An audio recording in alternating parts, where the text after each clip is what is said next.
Time keeps on leaving and we keep on moving. When do we pass on our wisdom to the youth? My veteran story, lost arts discussions, fireside chats with a bourbon or two.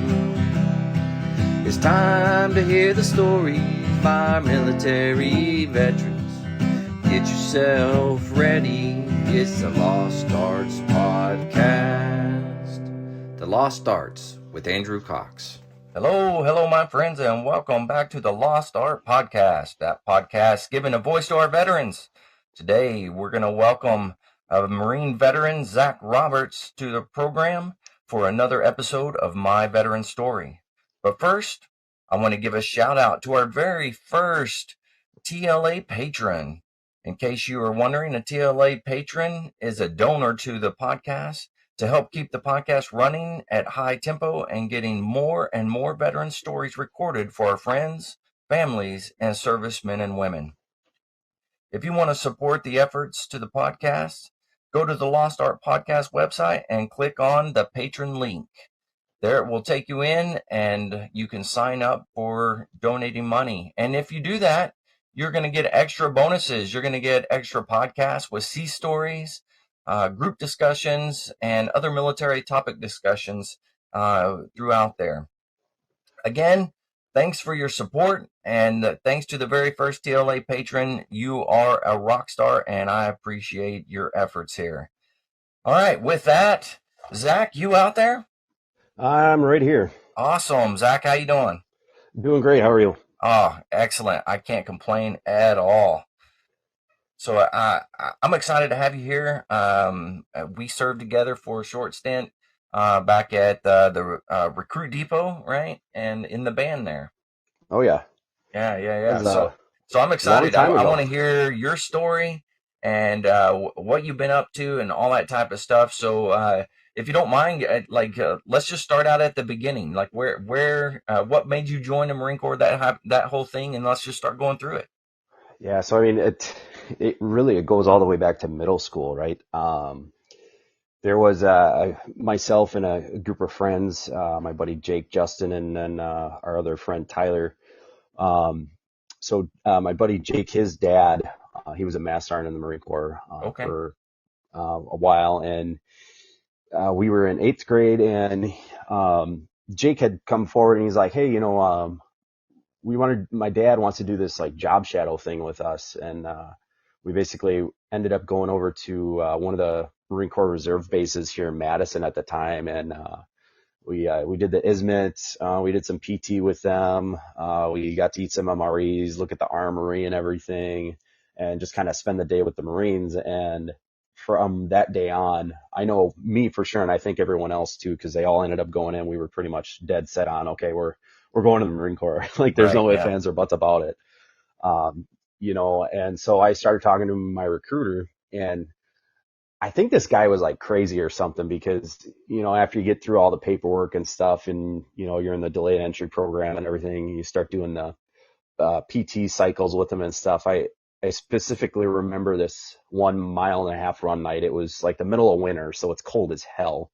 And we get back to the little, detachment or whatever, and we run in the front door, and all of a sudden, I'll never forget his name, Sergeant Foreman. He comes around the door, and I'm like, oh, he's got a rifle. And it ended up being an airsoft rifle, but he's like, hit the ground. And so we're all just like diving on the floor, and he's shooting darn airsoft pellets at us. And I'm just like, what the heck is this guy doing? Yeah, that'll get your interest peaked pretty quick right there. Oh yeah. It was something else though. We had a good time with him. But in talking to him, I had no idea that the Marine Corps even had a band. Right. I had absolutely no clue. My initial thought was, I want to either be a pilot because I love flying planes, love playing flight simulators, or I wanted to be a sniper. So one of the things he wanted me to do was go and get an eye exam done. Because obviously I didn't know at the time, but you needed to have like perfect color vision and all that stuff to be both. So I ended up finding out that I was red green color deficient. So that pretty much nixed me from being a pilot and a sniper. Okay. And then he's like, "What else are you good at?" And I said, "Well, I play the drums." And he's like, "You do?" And that, of course, piqued his interest right away. Yeah, yeah, yeah. Um, so then he started telling me about the band, and I'm just like, I just don't know. I don't really know if it's something that I'm interested. Like, I love playing the drums, but I just don't know if that's what I want to do in the military. Yeah. So, and the more and more he kind of sold me on this idea, the more and more I was like, maybe this isn't going to be so bad. Like, you get to travel a lot and Hmm. meet a bunch of different people. So we got on kind of the bandwagon with that, and you do your auditions at high school, and I remember I used to practice like the same thing over and over again. It was, my prepared piece that I was working on, Right. and my band instructor at the time, he comes out and he's like, "Are you gonna keep playing that thing like the rest of the day?" And I kind of looked at him like, "Well, yeah." He's like, "Okay, just wondering." So He's I getting I tired think of he hearing it. was yeah, I think he was getting annoyed, but I was like, if I don't get this part right, like it's gonna sound like crap, and I'm probably not gonna get it. Yeah, yeah, yeah. So I ended up auditioning three different times for the band. My sophomore year, my junior year, and my senior year in high school. And my senior year, back to Jeff again, my Jake's dad. Uh-huh. He somehow hooked it up to get Quantico's Marine Corps band to come to my high school. So Oh, it very was, cool. yeah. So they played for the high school, and then right after they got done playing is when I had my final audition. So Okay. It- um, do you remember who auditioned you? it was was it Gunny Howe? Hal? Yeah, yeah, yeah. The Okay. guy with the glasses, bald head. Yeah, I believe so. Yeah. Yep. Yeah, that was definitely him. Um, yeah, so he auditioned me. I ended up getting a 3-0 and I picked my duty station, and that will kind of lead into something here a little later once we get to this good old school of music. Yeah. So, I we finished with the audition, and then I just kind of was prepping and waiting to go to boot camp. So I used to watch Full Metal Jacket like every night for 2, 3 weeks leading up to going to boot camp because I'm like, I got to be ready for this crap. And that's a good movie to watch. A very good movie to watch, and now there's stuff like Black Friday, Dark Dawn, and all that stuff Right. people can watch, and I think in a way it almost ruins it just a little bit. I think because now it's like kids are gonna know exactly Yeah. what they're That's gonna have to deal with. that's a good point. Yeah. It does kind of take out the mystique a little bit of it, right? Yeah, yeah, and I mean for me going to boot camp, there was that fear of the unknown, first time Hmm. being away from home, not really knowing what the heck was going on. Yeah. And I just remember getting there, and you're standing on the yellow footprints for what seemed like hours, Yeah. and you're like falling asleep, and then they're walking past you trying to keep you awake, and you're holding your darn seam bag at your feet and stuff, and um I'm just it, it was so crazy, and just going and getting that your first haircut, and I swear to God that was probably the most painful haircut I've ever had in my life. I mean, it literally feels like they're ripping the scalp off you, right? I am pretty sure, I don't know this 100%, but I'm pretty sure they do that on purpose. Yeah, Yeah, yeah, and it's the same guys who have been cutting hair there the entire time. I remember going to recruit training, and I think they're Italian, if I'm not mistaken.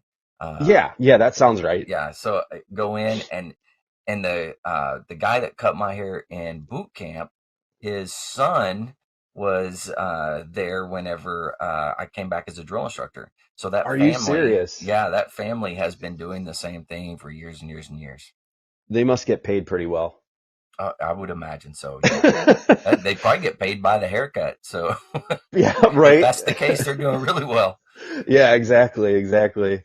That's crazy. Just write your government tab for X amount of haircuts. Yeah, Yeah, I mean it was just such an intense time, and then going through receiving and kind of you're getting sorted, you're going to medical, and hmm, the thoughts in my head, I'm like, man, am I gonna get homesick? Like, yeah, but that kind of died away pretty quick.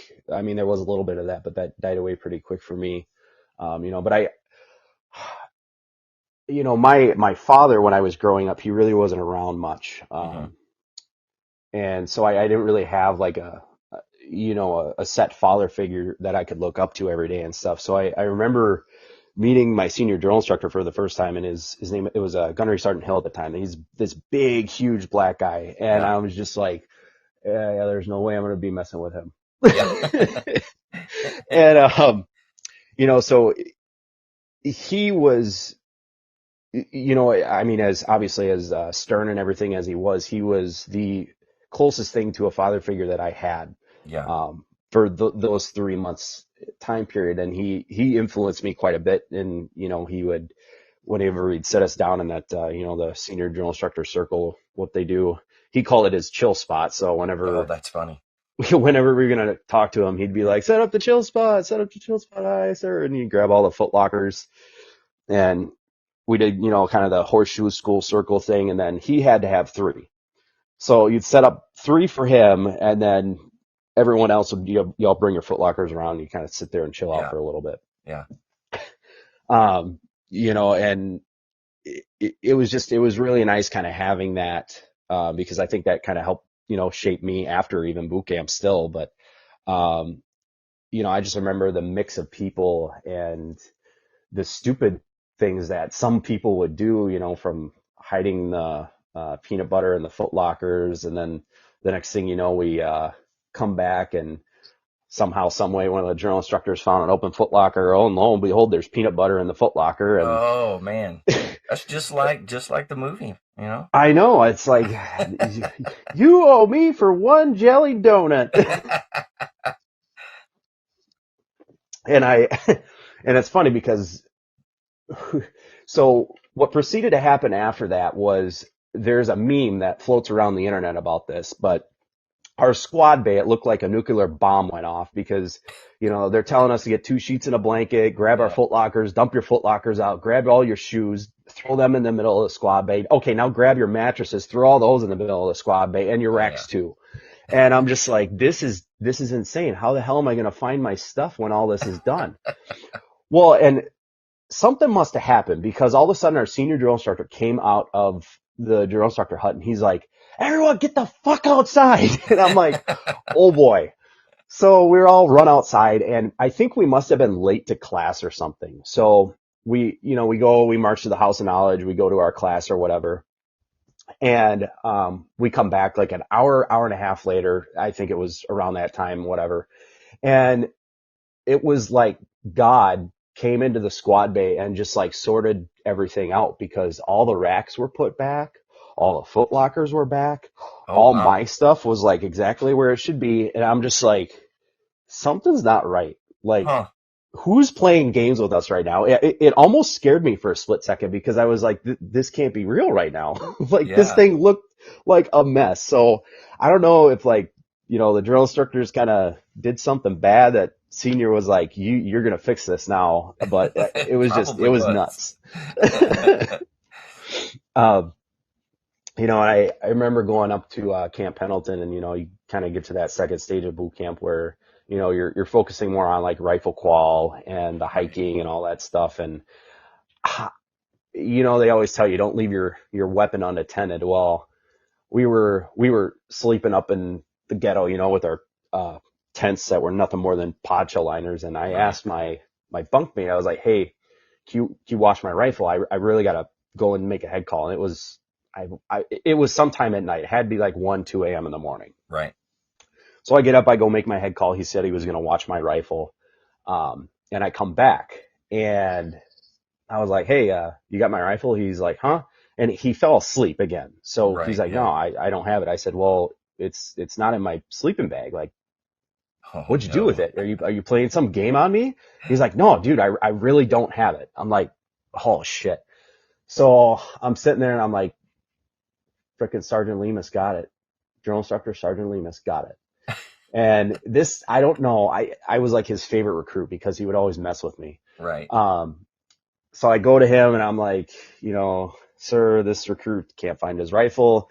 And he's like, "I'll be right back." He's like, "You wait here." He comes back. He's like, "Is this your rifle?" And I read the serial number. I'm like, "Yes, sir." He's like, "Yep, you're going to pay." You're going to pay. From now until the time the crucible is done, you're going to pay. Oh I'm like, no. he's like, it's not going to be right now, but you'll know. And I'm like, oh, this is great. Like, he's not even going to make me pay for it now. Now I just have this impending doom to look forward to. Yeah, yeah, yeah, So it was funny though, because we had this recruit in our platoon. His name, I will never forget his last name. His last name was Demerle, but his nickname became Dummerly.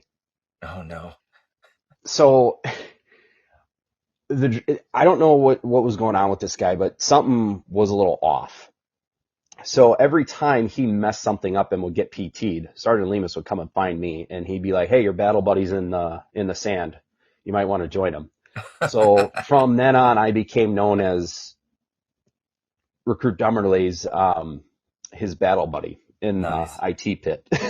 nice. So we had some fun in the sand for a little while with that there. I Another good moment I think was probably the pugil sticks. I really enjoyed that. I knocked some kid flat on his ass. I literally I just ran into that I think it's called the Thunderdome, if Yep, I'm not yep. mistaken. Hmm. I just ran in there and literally just speared him right in the face, and he just went flying backwards. And my senior drill instructor and the corpsman, and I think like the company commander or someone else they were up in like that observation area or whatever, and they're just like, "Oh, holy crap!" Like, and they're clapping, and I'm like, "What?"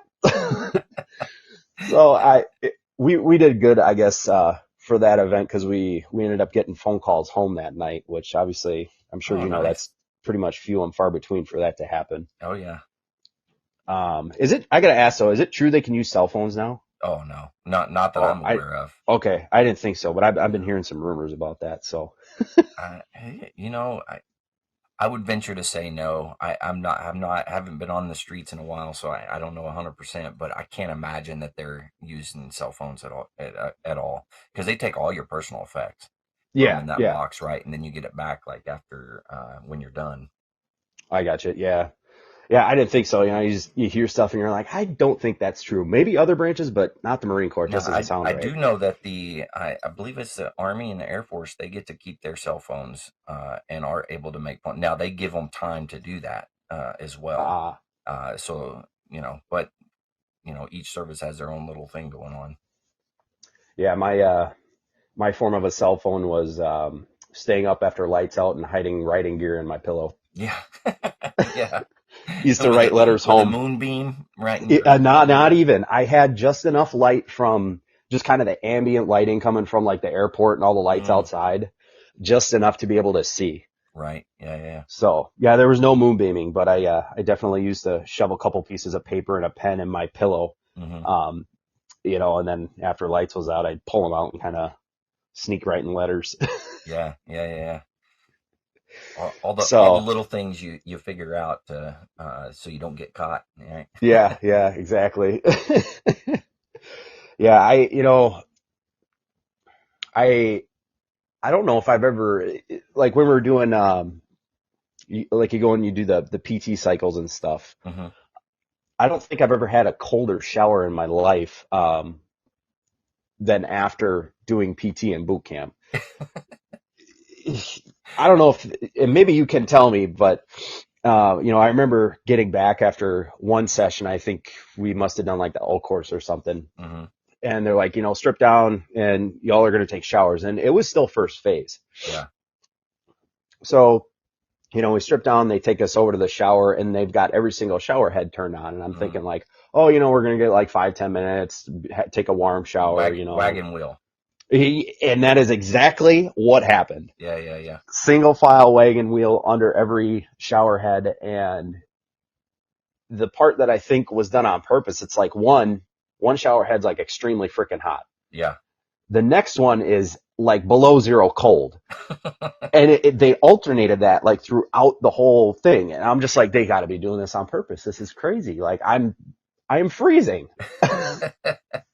Well, I will tell you, you can actually turn the hot water completely off.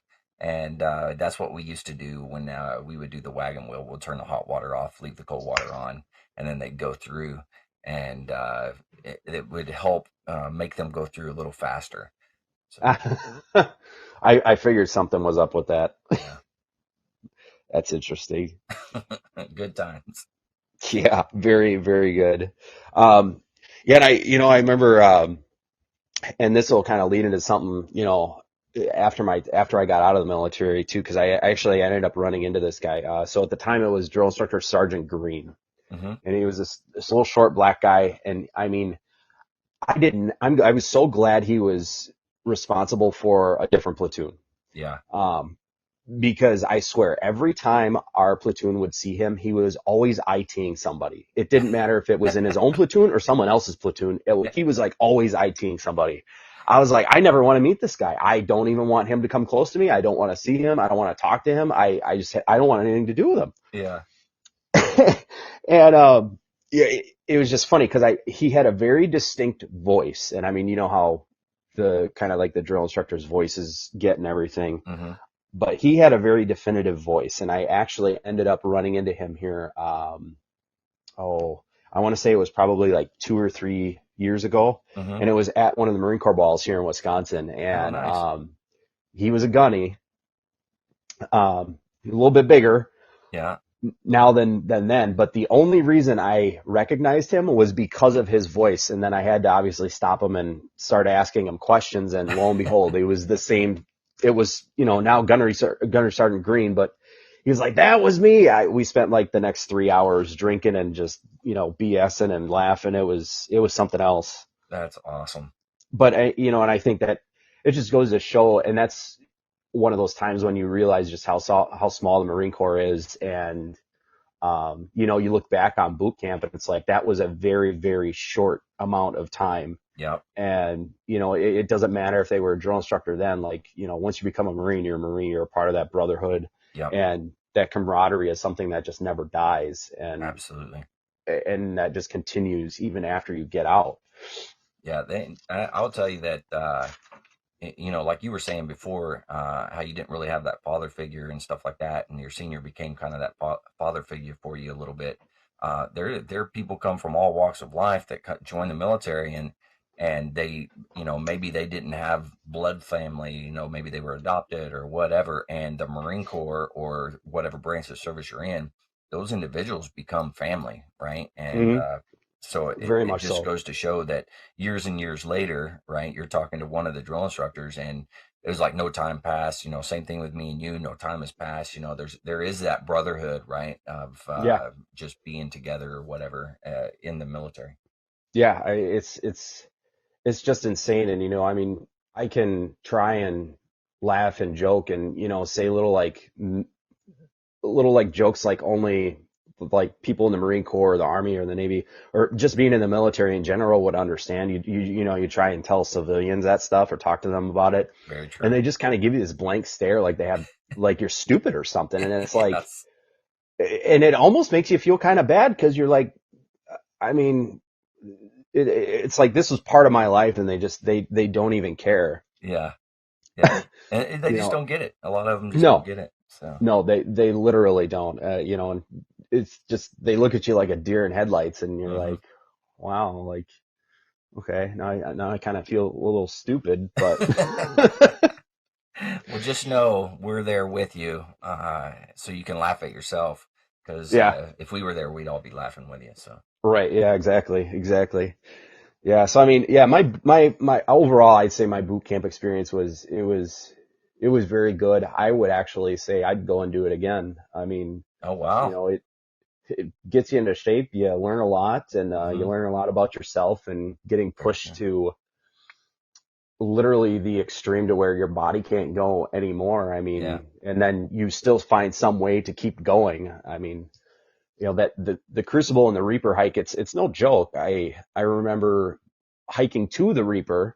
People think, oh, you just do the mountain. No, you actually have to hike to it and then hike back afterwards. Yeah. So that adds more miles onto it. But I Yeah. Yeah. Yeah. remember just running out of food during the Crucible, and I think I had a cookie left, and I ate it sometime in the wee hours of the morning, right before we started hiking to go to the Reaper. Yeah. And then while we were hiking to the Reaper, I remember like falling asleep, waking up while I'm walking. Yeah.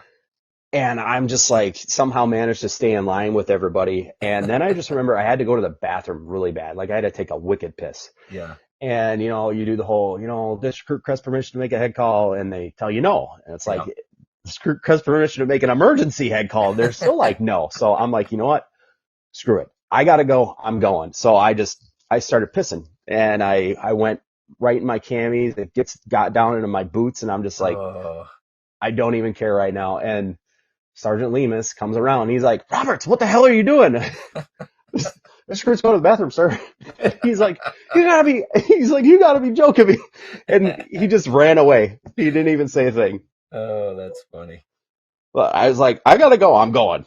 Yeah, yeah, yeah, yeah. But yeah, boot camp was pretty good overall. You had some fun experiences and everything.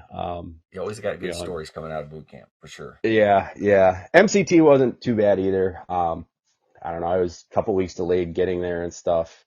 And I was more or less just kind of looking forward to going to the School of Music at that point and kind of getting towards, the job that I was going to be doing, because that's Right. what I Yeah. loved, right? I loved playing drums, but, obviously there was what I thought MCT was and what it actually was kind of a little different. And I think that's just because I was a little kind of young and naive at the time. Yeah. Um, But I definitely love getting to mess with like all the different weapon systems, and you learn about tactics and everything. And I particular I remember shooting the 203s and them talking about this infamous buffalo that apparently used to Yeah, roam the range. that's right. And we never saw it, but I just hearing those like stories, and then you're kind of like looking out there for him, and you see the dumpster out there, and you're like, oh, is that him? Oh wait, no, it's just a dumpster. But our instructor at the time, he had bet us. They're like, all right, whichever one of you can get your paint round into the dumpster, not on the side, but if you can get it into the dumpster, we'll buy you a pizza. Oh, wow. That didn't No. happen. But it was, you're eating the chow hall food and stuff, and you don't Hmm. really and MREs, and you're like, oh, pizza sounds amazing. Yeah. That's Um, funny. So you never saw the buffalo? Never saw the buffalo. So I got to see them whenever we were at MCT a long time ago. We were shooting, and they had the ceasefire, the whole thing. There's probably about, I don't know, 8 or so of them that wandered onto the range, and we just Oh, waited. And then eventually they roamed off the range, and then we were able to start firing again. But man, we were out there forever. It felt like waiting oh, for I'm them to sure, leave. yeah, because it's that big wildlife reserve. So Yeah. not a lot of people know about that. You tell them that, and they're like, what? Oh yeah, they're That everywhere. whole base? When I was stationed there just recently, there was one buffalo that was separated from all the other buffalo. So Sure. they say that when a buffalo gets separated like that, it's on purpose because they're going to die, right? Oh man, But this one buffalo, and had been there for years and years and years, separated and never went back to the herd, and would just wander by itself all over Camp Pendleton. I don't know how many times I'd be driving to work. Oh, there's the buffalo up on the hill. that's crazy. Yeah, Yeah, for a while I thought it was just like some story, but people were telling just to kind of oh, look for the buffalo, but there really isn't any, and yeah, that's crazy. yeah. They're definitely there. That's for sure. Good to know. So yeah, MCT. I mean, it was a super short stint, and then we go to the School of Music for us, and uh, And that here in was Virginia Beach. Yeah, yeah, good yeah, old Virginia Beach, that's right. right where you're at. That's right. Yeah, Yeah, that place it was definitely something. And you kind of set the most of some of the Marine stuff, aside, like as far as the weapons and stuff, and now you're picking up for me it was a drum. I yeah. played drums ever since I was really young. Mm-hmm. My first set of drums was actually steel garbage cans in my grandparents' driveway with Nice. sticks Yeah. that I would break off from the tree. Mm-hmm. Yeah. That's how I got started. And then one year they bought me a drum set for Christmas, got me into lessons, and I'm pretty sure they regretted that for a little while, but I think every parent that has a kid playing drums regrets it. I'm pretty sure that is one of the things that happens. hmm Yeah. I totally agree. It does get a little So, loud. oh yeah, yeah, oh yeah. Yeah, my neighbors, they would always say, yeah, we can hear you, but it sounds good, so we don't really care. Oh, nice. Okay. Well, hey, that's a good thing. Yeah, yeah. You know, yeah, the school was something else. I mean, you do stuff while you're playing the drums that I never would have thought you'd do. Hmm. You know, do you remember Staff Sergeant Schmidlin at all? Yeah. Oh, yeah, yeah, yeah. So I remember when he used to take us out for field drill Yep. when I was there, and he's like, we're gonna do some good marching stuff today. It's really gonna help you guys out. And he takes us. I can't remember where we went, but he's like, all right, so we're gonna march in a single file line, but everyone's gonna march on this curb. And I'm thinking, you're nuts. And of course, I've got the bass drum today, Yeah. so yeah, the next thing you know, we're literally marching on this curb playing Waltzing Matilda. Nice. And Okay. I'm like, I'm gonna break an ankle. Like Yeah. something's gonna happen. I'm gonna break my ankle, and that's gonna be it. I didn't. We figured it out. So you know, and I wanna. Were we slow marching on this thing? I'm trying to remember if we were slow marching on this curb or not. Uh, Could have been. Oh, I don't know. I If you're was. playing Waltzing Matilda, probably not, though. Yeah, Yeah. I don't think we were. I can't remember. But all I remember is just marching on this curb and thinking I was gonna break an ankle. You know, Uh, and the you gotta love how ingenious Marines are in thinking up ways of training. yeah, yeah, and it's just funny because it's like, you know, normal people would not think about this. They Yeah. they wouldn't even suggest it because they know how insane it just sounds. Yeah. But then you go back to like the stuff that happened in boot camp, like, you know, oh, get 2 sheets and a blanket online. Oh, get your hygiene kit online right now and hang it out in front of you with one finger Yeah. And just hold it. and just, yeah, just hold it. Yeah. It's That's amazing very how true. light a little tiny bag or how a lightweight little tiny bag can get so heavy after about 20 minutes. Oh, yeah. Yeah. That's very, very true.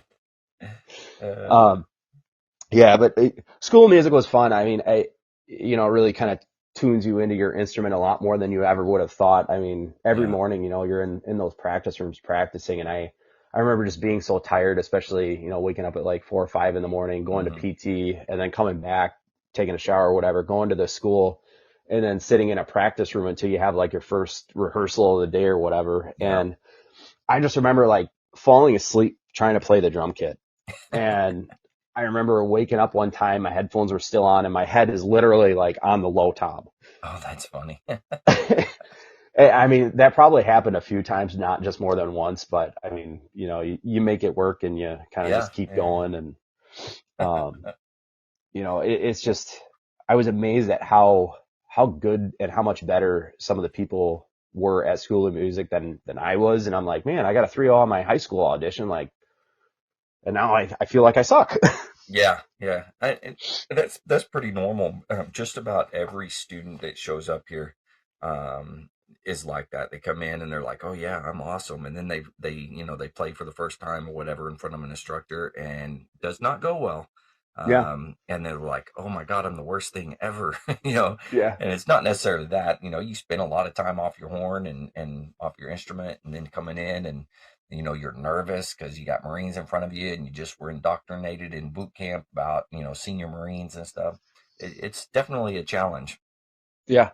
Yeah, I always thought it was kind of interesting how like, and I don't know if it's still the same way, but at the time I know the Army band members, they were kind of like still considered to be in boot camp or something to where Oh they yeah, still had drill sergeants at the school. that's right. Yeah, and they're still like that. So the Army, when they do it, their MOS school or where their job is still considered that entry level or boot Oh camp wow. style type of thing. Now, not near as much as in like actual boot camp, Right. but at every schoolhouse throughout the country, there is a drill sergeant that is responsible for the discipline aspect of what's going on at the school.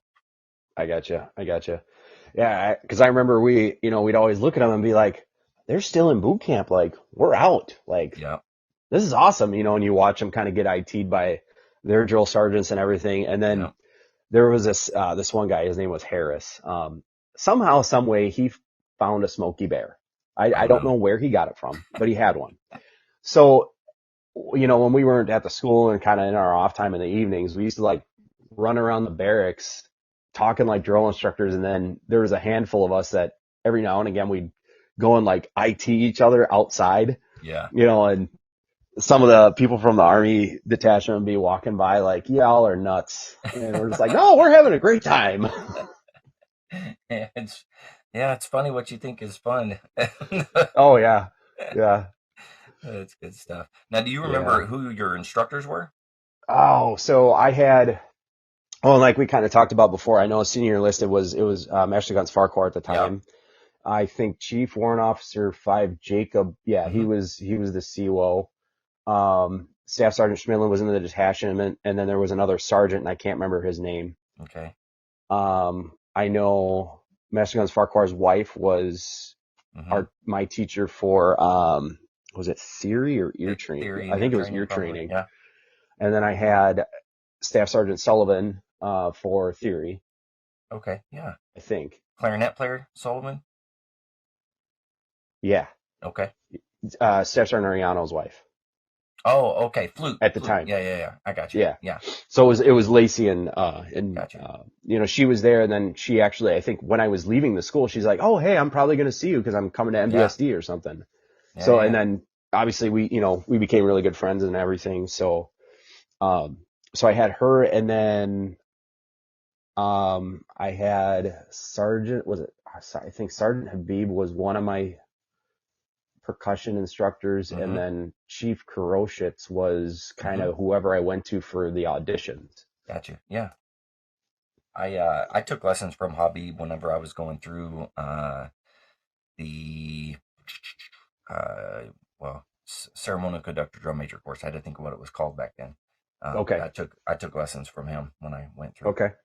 Yeah, yeah, man, he really let me know and make me feel like I really sucked at the drums. I swear every time I went in there and I started playing, I'd screw something up or whatever, and he always had the most condescending way of telling me that I sucked. But you look back, maybe it worked. Maybe. I don't know. Maybe he knew what you needed to get through that. Yeah. I mean, I made it. My hardest part for me was the ear training. It wasn't so much the playing and all that stuff. It was the ear training. I remember having to go on, I think it was like remedial training and going to the school extra Hmm. at night Yep. and kind of doing extra trainings on ear training because I just couldn't get the hang of it. And I'm sorry, but I do not sing. And you're asking me to sing, one, two pitches and just sing numbers, like Yeah. I was sorry, not good at that. Just like I suck at piano. Yeah. Just about every drummer is like that. Yeah. Yeah, it's insane. Um, yeah, but I overall really good experience at the school, and Good. even like when we would get 96s, I remember I rented a car from the Hertz that I don't know if it's still on base there. Um, I don't think so. okay, Maybe it but is. I don't know. there was a Hertz rental car on base, and I wasn't even 25 yet, but somehow, some way, I guess you could rent a car from there, and Hmm. you were, active duty or whatever. They Yeah. were fine with it. So I rented this Mustang, and one of my friends from high school, she was going to an all girls college called Hollins University in Roanoke, Virginia. Okay. Um, so I think it was right around Veterans Day in November or something, but I drove from SOM out to School of Music, out to, see her at Hollins University in Roanoke. And I didn't really know it was an all girls college until I got there. And, she's like, yeah, it's an all girls college. And she's like, let's go get some dinner. And so we go to their version of a chow hall, which is like way better than our chow hall. Oh yeah. And I'm sitting there and like everyone's looking at me. I was like the only dude in this place, and it's just all women everywhere you looked. And I felt like the biggest piece of steak ever. And, she was telling me, a lot of them are straight, but some of them aren't. Yeah. And I'm like, okay, that's fine, whatever. But we ended up going to a friend of hers over at Virginia Tech, and they had won the football game that night, and we went to this college party, Okay. and of course I'm underage, not supposed to be drinking, Hmm. um, but of course did anyway, Right. Yeah. Yeah. and I remember playing beer pong, and they had some house rules, and the house rules were, if you didn't make a single cup, you had to go streaking around the outside of the apartment building and then come back inside. Oh, no, that's funny. Yeah. Yeah, but what they failed to tell me was you only had to go down to your boxers. Oh, you went all the way. I went all the way, Yeah. I like it. Okay. and there was still snow on the ground. It was very cold, let me tell you. Good times. Yeah, definitely good times. I look back on it now, I'm like, man, you were really young and dumb. Yeah. It happens to the best of us. Oh yeah, for sure. But yeah, that was, like, overall it was a great experience at the school. I enjoyed it as hard as it was. But I think that is just to attest to how great a musicians, the Marine Corps band as a whole has. Like, it's probably the most professional you're going to get in the whole world Yeah. as Yeah. far They as do playing an they do a instrument. fantastic job here. Yeah, and the marching too, and that was kind of my favorite part about it was, you watch the videos of your unit like on YouTube and stuff, and or Yeah. like, the Rose Bowl parade that we used to do all the time. Hmm. And you see how everyone looks so great as a whole, and then to know that you were a part of that, it's just something that still I'm very proud to be a part of that. Yeah, most definitely. Do you still have a drum head, like a bass drum head? Oh, I've got a bass drum head from every unit I went to. Yeah. Okay, I still have mine. Okay, nice. Yeah, in fact, I had to ask for a couple of them because I didn't, but I do. I have them all. Okay, Yeah, my first band was the Marine Air Ground Combat Center Band in 29 Palms, and which no I longer had one of exists. the very first, or one of the old school logos that they had there. They Yeah, switched it about a year in, and whenever they switched the logo, I took the old one and I just kept it. But I all of my gotcha. bass drum head, well, not all of them, most of them, like I played on them, so you can Okay, see all the dents and stuff like that. for sure, for sure. Yeah, I've still got the old one from MBSD sitting behind me on the Yeah, wall. very nice. Yeah, and MBSD was something special. I mean, it's completely different from being in the rest of the Marine Corps, from what I've heard from, talking to my buddy Jake and Yeah, Justin, because my buddy Justin, he was a mortarman and Jake was in Motor T, yeah, and I told him about like what we used to do on a daily basis and how customs and courtesies were like held super high. And they're yeah, like, what? Like you got to say good morning and give a greeting like whenever you pass somebody. I'm like, yeah. And they're like, yeah. yeah, that doesn't happen around here. Well, yeah, you're talking about, just so everybody knows, Marine Band San Diego is what he's referring to. That's the band that's on the recruit depot that supports all the graduations and all the different ceremonies that happen there on the depot. And because it's recruit training, and that's where we are establishing the discipline within the recruits, there's a little higher level of, what's the word I'm looking for? Ooh, help me out here. I mean, the customs and courtesies, I think Yeah, there you go. they're held to a higher standard for sure. Absolutely, yeah.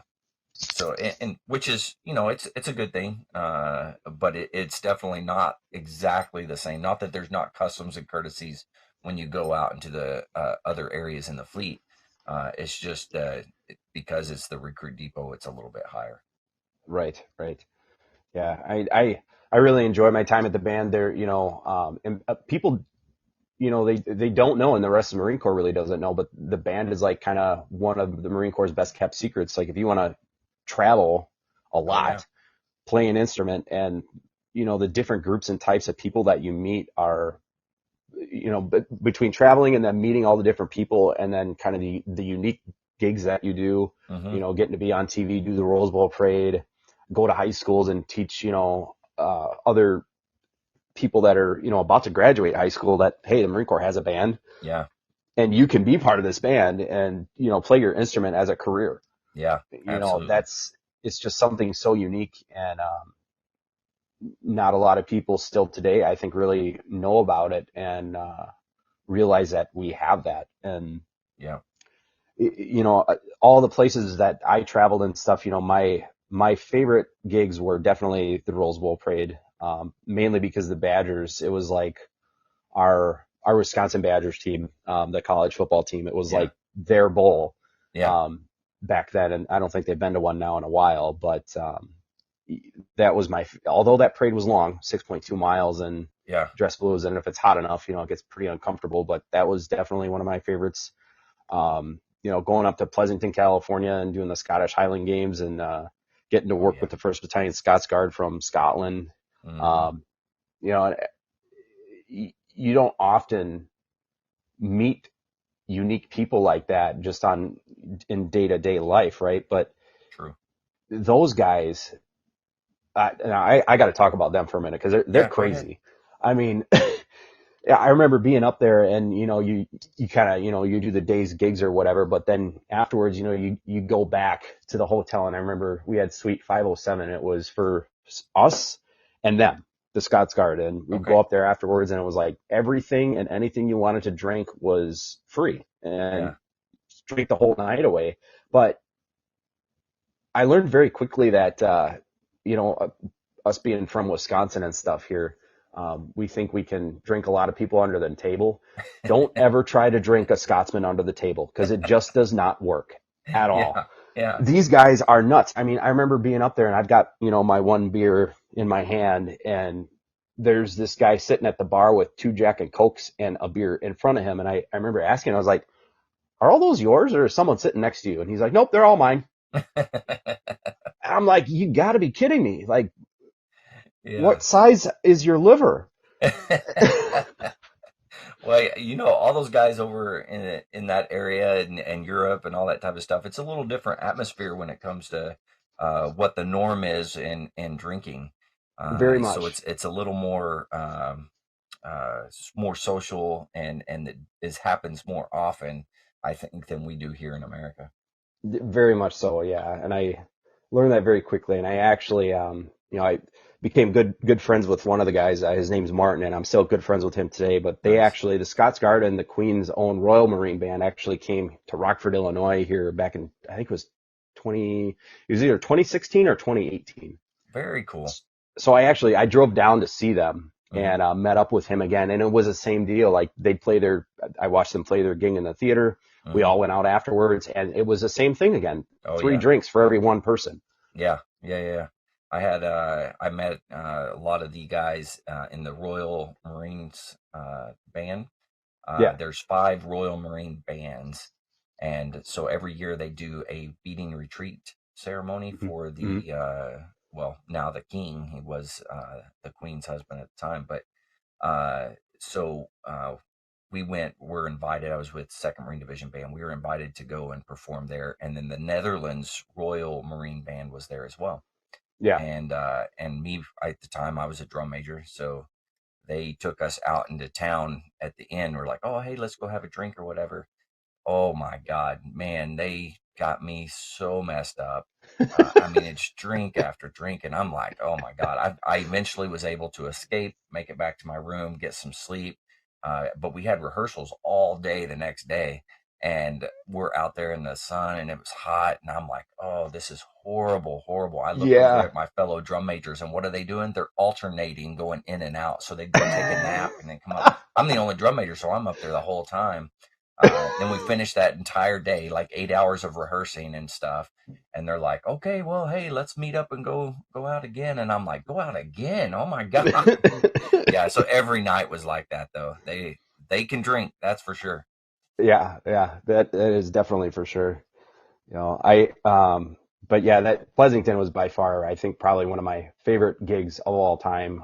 Just working with another military and Hmm. learning their cultures and stuff, Yeah, absolutely. and you're playing the same music they are too. I mean, Scotland the Brave and everything, Hmm. which I mean, we played at least once a week almost at Yeah, all the recruit graduations when we were doing slow march and stuff across the parade deck, that's right. you know, um, but add bagpipes to it. No, Hmm. not just like 10 bagpipes, 800 Yeah. bagpipes and drums. Yeah. My bones and my body, I've never had so many goosebumps in my life. Yeah. That horse track, I mean, that was just absolutely amazing. It almost makes you kind of want to cry a little bit because, especially like when they're playing, Oh gosh, what Amazing Grace. yeah, Amazing Yeah. Grace gets me every darn time. Yeah, yeah. They always have I the mean, solo bagpiper play, and then the whole pipes come in, and yep. yeah, it's pretty cool. And you're playing right there with the drums. I mean, Hmm. and gosh, yeah. And I think, MBSD is kind of unique, just like the Paris Island Band, because, every single week we're doing the recruit graduations and stuff. Yeah. And then the family days and all the ceremonies that go with that. And then, obviously any other extra stuff around the base, like sometimes a general, I know, Brigadier General Salinas at the time, I guess she wanted a piper, and then or no, not a piper. She wanted someone to play bagpipes, and then I actually had to go and play some drums, and I think we just did Amazing Grace or something. I Oh, can't really? remember. Wow. Um, but just all the little like small gigs that you do, even just outside being, either doing marching band or concert band or being Hmm. in like the small ensembles, like the party band that I was in.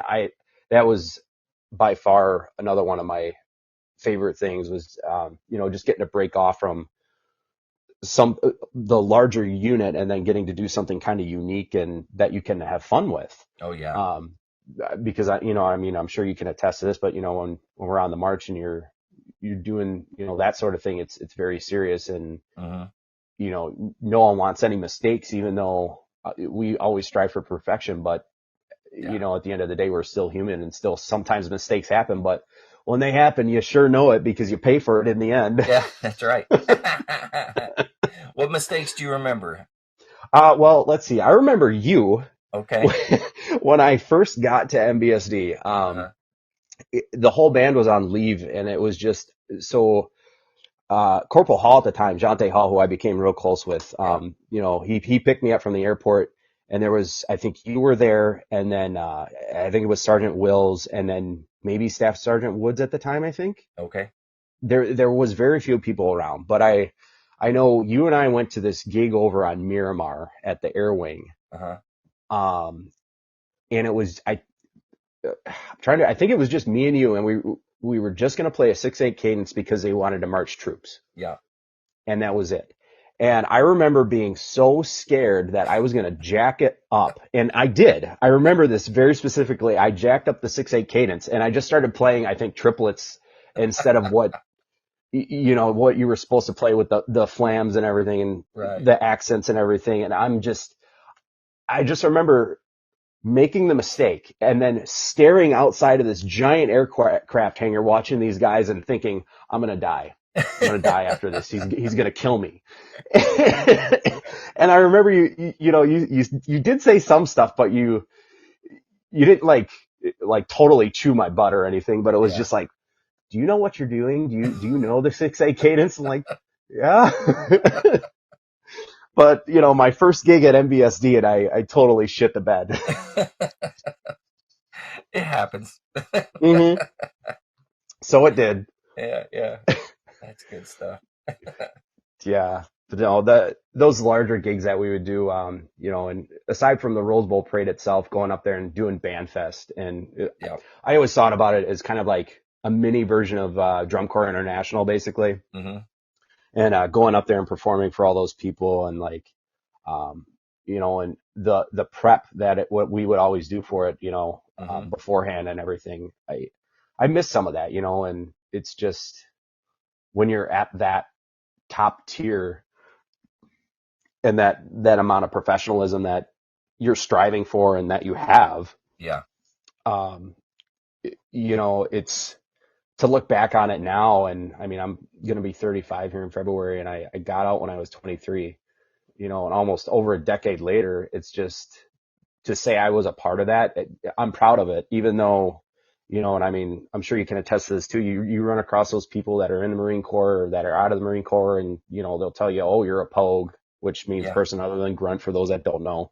Yeah. Um, or, the people that are out or that are just civilians on the road. I remember them like spitting at us and being like, you're not real Marines and all this other stuff. So there's that goes into it too. And obviously Yeah. it makes you feel bad. And it's like, yeah, but they don't understand that we all go to the same boot camp. It's Hmm. not like we just picked up an instrument one day and put on a uniform, Yeah. you know.